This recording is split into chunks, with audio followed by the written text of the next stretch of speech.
Hello guys, good morning. आज है 25 सितंबर। 25 सितंबर के हम लोग करंट अफेयर और उससे रिलेटेड एक्स्ट्रा फैक्ट विषय में बात करेंगे।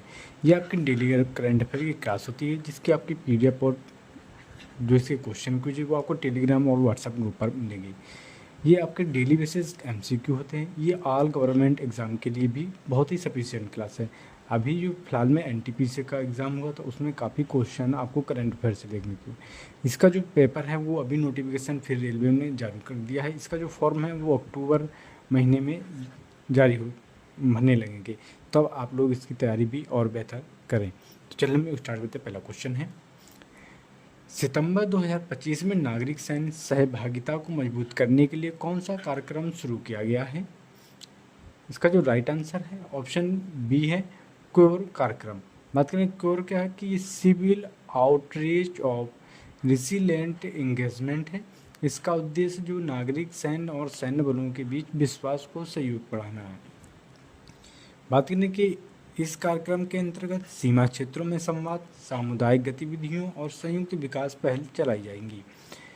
बात करें कि इससे राष्ट्रीय सुरक्षा और स्थानीय लोगों के कल्याण दोनों को सुदृढ़ करने पर जोर दिया गया है। नेक्स्ट क्वेश्चन की बात करें कि सितंबर 2025 में किसे निर्विरोध रूप से सीएबी यानी क्रिकेट एसोसिएशन ऑफ बंगाल का अध्यक्ष चुना गया है? तो ये सौरभ गांगुली को चुना गया है। बात करेंगे यह गांगुली का दूसरा कार्यकाल है। वे पहले भी सीएबी के अध्यक्ष रह चुके हैं। वे बीसीसीआई के अध्यक्ष 2019 और 22 तक रह चुके हैं। उनके नेतृत्व में बंगाल क्रिकेट में इंफ्रास्ट्रक्चर और युवा खिलाड़ियों को बढ़ावा मिलने की उम्मीद है। नेक्स्ट क्वेश्चन है कि सितंबर 2025 में आईसीएआर ने किस देश के साथ कृषि प्रौद्योगिकी सहयोग को मजबूत करने के लिए मैत्री 2.0 लॉन्च किया है? तो ये ब्राज़ील के साथ किया गया है।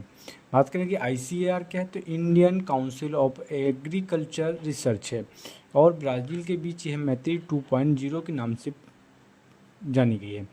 आपसे क्वेश्चन में इसका जो नाम है वो पूछा जाएगा, उसका नाम क्या है? मैत्री 2.0 है।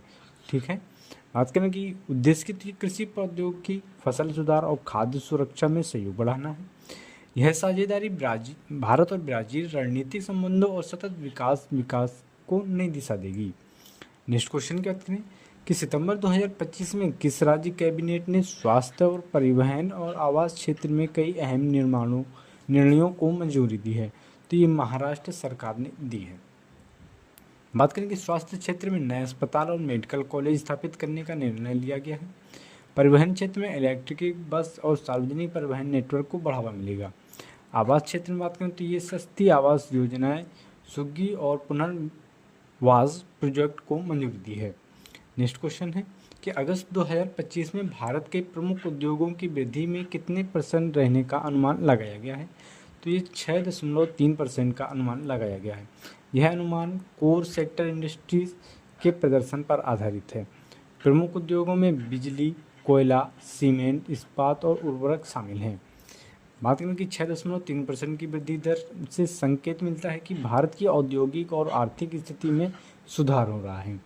नेक्स्ट क्वेश्चन की बात करें कि सितंबर 2025 में भारत और ब्रिटेन एफटीए यानी फ्री ट्रेड अरेंजमेंट को मजबूत करने के लिए योगदान के लिए किसे लिविंग ब्रिज सम्मान से सम्मानित किया गया है? तो कीर स्टारमर को। बात करें कीर स्टारमर ब्रिटेन के प्रधानमंत्री हैं जो कि वर्तमान 2025 में हैं। बात करें कि लिविंग ब्रिज सम्मान भारत और ब्रिटेन के बीच आर्थिक और सांस्कृतिक साझेदारी को गहरा करने के लिए दिया जाता है। भारत और ब्रिटेन से व्यापार, निवेश, रोजगार सृजन में तेजी आने की उम्मीद भी है। नेक्स्ट क्वेश्चन है कि सितंबर 2025 में मौसम विज्ञान संबंधी आंकड़ों के लिए प्रत्यक्ष प्रसारण स्टेशन डायरेक्ट ब्रॉडकास्ट स्टेशन स्थापित करने के हेतु किसने NCSIL के साथ समझौता किया है? तो ये NCMRWF यानी राष्ट्रीय मध्यम अवधि मौसम पुनर्नुमान केंद्र ने किया है। NSIL की बात करें तो न्यू स्पेस इंडिया लिमिटेड है, इसरो की वाणिज्यिक शाखा भी है।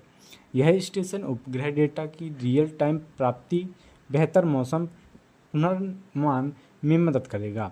इस सहयोग से आपदा प्रबंधन, कृषि और वायु समुद्री नेविगेशन में सुधार मिलेगा। नेक्स्ट क्वेश्चन की बात करें कि सितंबर 2025 में doctor APJ Abdul Kalam science city का उद्घाटन किसने किया है? तो मुख्यमंत्री नीतीश कुमार ने किया है।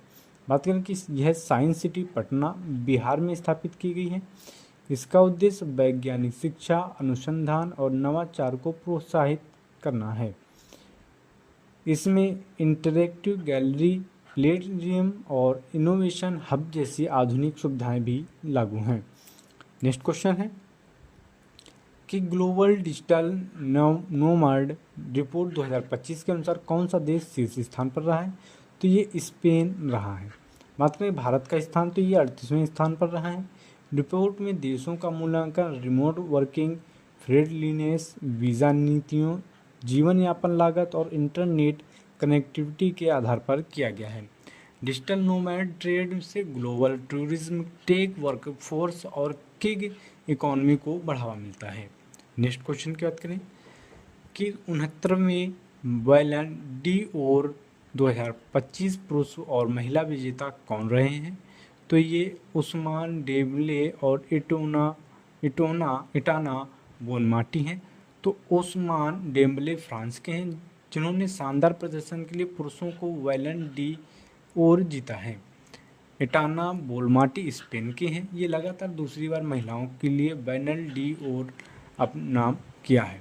बैलन डी'ओर फुटबॉल जगत का सबसे प्रतिष्ठित व्यक्तिगत पुरस्कार माना जाता है। यह हो गया हमारे 25 सितंबर के करंट अफेयर और उससे रिलेटेड एक्स्ट्रा फैक्ट भी। मिलते हैं नेक्स्ट वीडियो में।